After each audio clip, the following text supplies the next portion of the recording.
Evening. I know we're late. It's 20 past 10 here in the UK and it's 20 past 10 in Germany.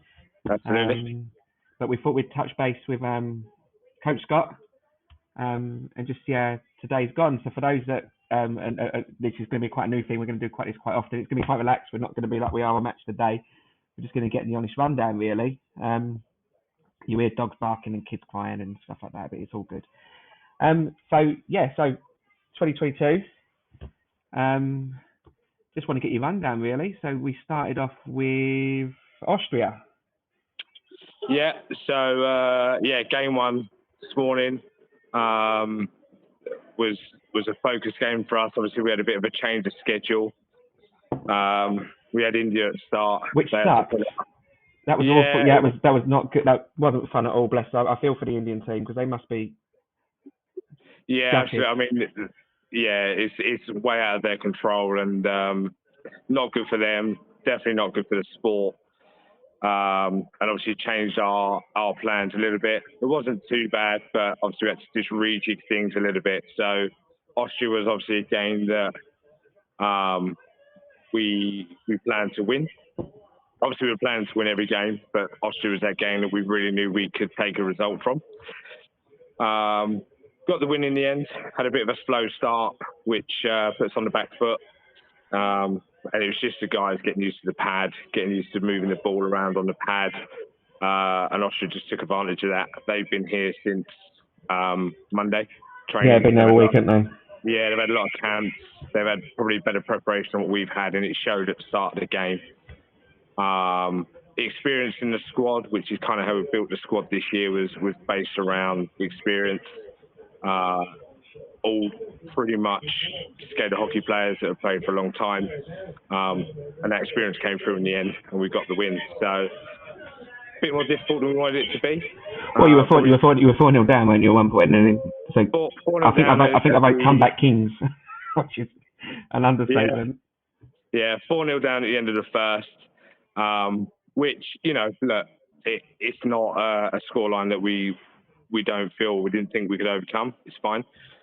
But it's not kind of where we want it to be. It takes a little bit more energy out of the guys, and obviously it takes a little bit more effort to get that win. But it's what it is. That's the game. That's skater hockey, and that's what we had to do. So yeah, it was a good game. Then obviously with the second game, and I think the biggest shock I had is all the years I've watched GB, I saw him in a white shirt.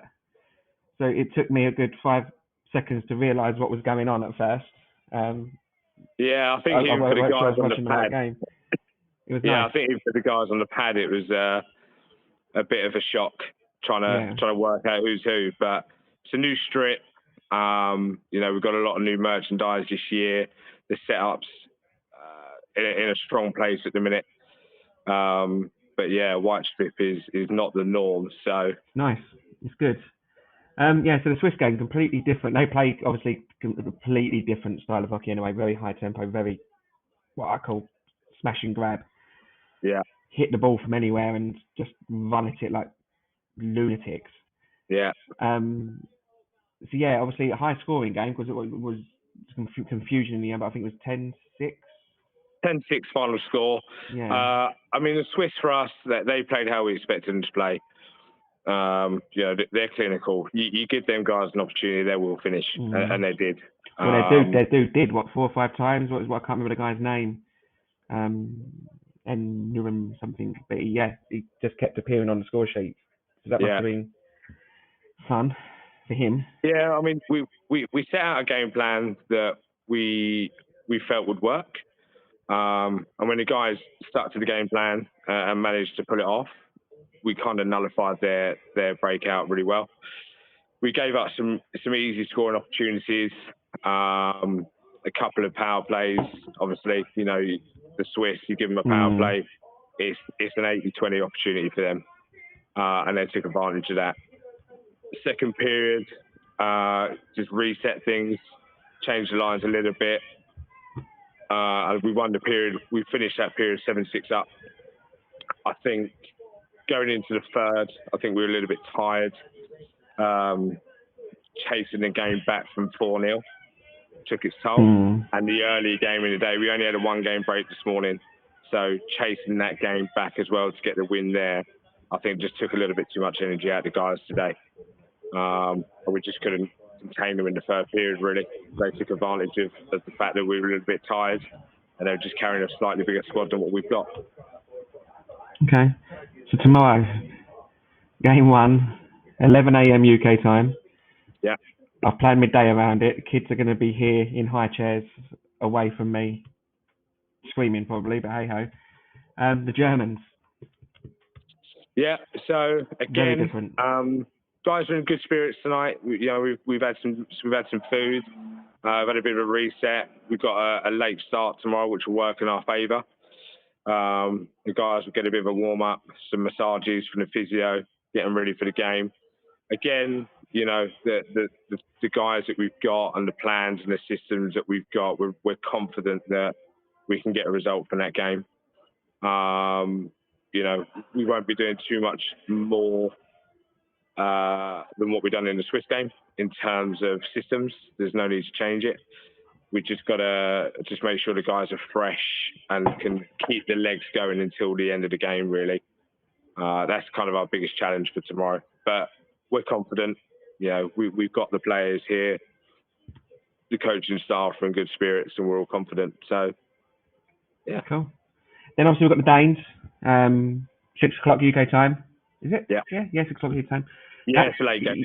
Yeah, they're hard to hit. I always find the Danes hard to hit the beat on. They're a very, very good hockey team. I don't know what they've done there because obviously I've not seen much from today. I don't know if they've come. They normally come with a smaller squad, which has its benefits.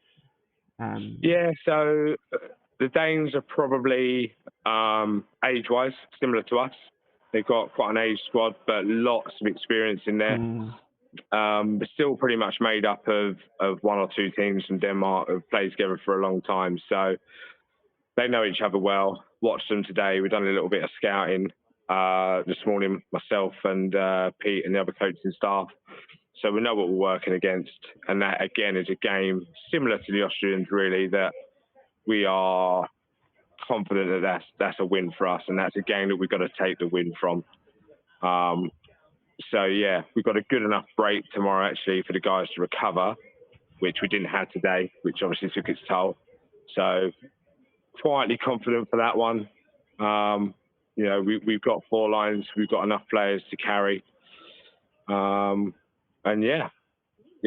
win is the key. Every game this weekend, the win is the key. Nothing less is acceptable for us. So obviously the schedule changed. So am I correct in thinking if you come top 4, you're in the semis essentially? Correct. Right, okay. Yeah. So mission 1 for us this weekend is semi-finals. Yeah. So a win against the Germans will solidify that for us. And if not, or we get the win against both, we're in the semis regardless. Right. It's just if we can put ourselves in a better position and top the group, it gives us an easier route on day 3. Yeah, which is what everyone wants, isn't it? I think the thing I like to see this year as well is looking at the team sheet. There's some, you've talked about experience, but there's definitely young guys as well. How are they getting on? Are they fitting in? Are they managing well? They're doing well. They're naturally they've not had as much rink time as the experienced guys. Which is normal to bring juniors into a senior squad. They played the last pretty much 2.5-3 minutes of the Swiss game, held themselves really well, didn't concede, actually didn't give the Swiss too many opportunities. I think we created a few for ourselves, actually. The plan for us at the moment is, moving into the forward years after this. There's a lot of young guys that we want to bring into the squad and into the fold. And actually, the guys that we've got now are kind of our future players. So a little bit of experience for them, bit of a learning curve, bit of exposure to men's hockey, which is, completely different to the U19s. It's a much faster pace. They're playing against much more experienced players. But they're holding themselves well. And their attitude's been great as well. Even they're not getting a lot of time. But they've been really supportive on the bench. And when they've got their opportunity, they've taken it and they've done really well. So, yeah, we're really happy with them. Cool. Well, I don't think I've got anything else, mate. I think you guys are smashing it. I think we're doing okay. Enjoying it. Good hockey, good coverage as well. I think the hosts the footage from here, from my backwaters in North Lincolnshire, is quite nice. Being able to see a real clean cut, nice Yeah. match. So kudos to those guys. And the duck, falling in love with the duck. In fact, I lost it earlier on because the duck took its head off, and I generally lost it in my office at work. I was like, the duck's got its head off, and people are looking at me as if I'm nuts. And I was like, I'm sorry, I'm meant to be working. I think he has to take it off or he's going to pass out. That's his problem. He's sweating more than the guys on the pad, which is crazy. So, yeah. I mean, we've had a lot of messages from guys back at home, you know, guys on board, parents, other players. So the support's been great. The more people can get online, you know, like the socials, give us some comments and just give the guys something to look at after the games and know that they've got lots of support at home goes a long way. I know when I've done the Croatia campaigns, that helped the team a lot. Having that, just being able to look, because obviously no one could really come out, but having that support, I know meant a lot to them. I can imagine a lot of them guys were there then, so I can imagine it's exactly the same. Cool. Well, yeah, that's going to be us, guys. We're gonna do this again tomorrow. I think we said we might try and get a couple of players, and we might get Pete on board. Pete will jump on tomorrow. We'll see how we're going time-wise, because it is Strictly Come Dancing. Obviously, that takes precedence over everything in my household, so we'll work around that. But yeah, barring that, thanks, Scott, and ignore me stuff as I come off it, guys. Cheers, guys.